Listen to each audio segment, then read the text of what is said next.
to Coast, nuovi trend del turismo. Con questo titolo si è svolto al Nautic Show di Jesolo il seminario che ha presentato i nuovi pacchetti turistici preparati da esperti tour operator e già pronti per la commercializzazione.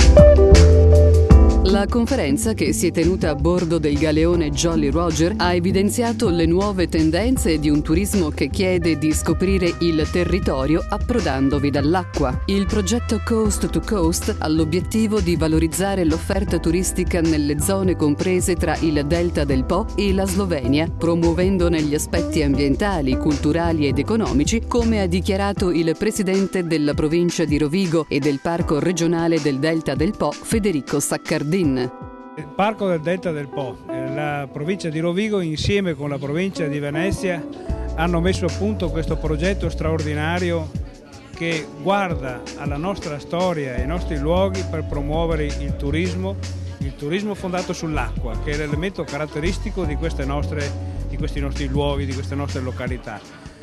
Una opportunità straordinaria che oggi gli operatori turistici hanno colto appieno e che mi auguro possa portare vantaggi significativi all'attività turistica di queste nostre comunità.